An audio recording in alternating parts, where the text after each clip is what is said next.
maraming naiinggit sa inyo, or kaya po may mga tao na lagi kang inaaway, nape-pressure ka na, or kaya parang feeling ninyo ginagamitan ka ng kaliwa, gawin nyo po ito mga bossing. Upang sa ganon, yung ginagawa nila sa inyo na kaliwa, bumalik sa kanila, or kaya yung mga tao na naiinggit sa inyo, na nalangin na masama, hindi tatalab sa inyo, lalayuan ka na nila.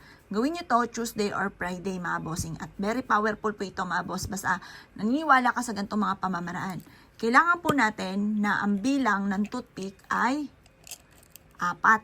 4 ang ating gagamitin. Yan, 4 or 2 or 6. Yan ang mga bilang na ating gagamitin para sa mga toxic sa buhay po natin. Ngayon, ang gagawin nyo po dito, i-wish nyo po dito na kung sino man yung tao na naiinggit sa akin, ay layuan ako. Yan. Kung sino man yung tao na nanalangin ng masama, may masamang intention sa akin, ay lalayuan ako at bumalik sa kanya ang panalangin niyang masama. Kung sino man yung tao na naiinggit sa akin at may masamang intensyon, lalayuan na ako nila at babalik sa kanya ang masama na kanyang pinaplano. Ganyan. Tapos, bahala na kayo kung ano man po yung hinanaing po ninyo, lalo na sa inyong pong kapwa na hindi maganda ang intention sa inyo. Yan, basta mag-wish ka lang dyan. At i-wish nyo na mula sa puso. Pwede rin na ilagay nyo ganyan sa inyong pong palad at mag-wish po kayo. Yung init ng palad po natin, yung mga negatibo, ay mahihigo po ng ating pong bawang. Ngayon pa mga bossing, tinatapon ko na lahat ng mga kamalasan ko at ang mga tao na toxic sa buhay ko ay lalayuan ako.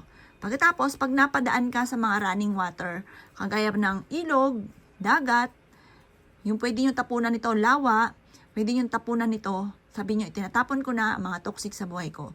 Itapon nyo po siya sa mga ilog, lawa, dagat, yung mga ganon, magmula sa kalikasan. Ito po, subok na po ito mga bossing para maligaw sila o na yung mga tao na nag-iisip na masama sa inyo, hindi na matuloy, protection po lang natin to mga bossing. At paalis din to na kamalasan po natin. Subukan nyo po itong gawin at napaka-epektibo po nito mga boss.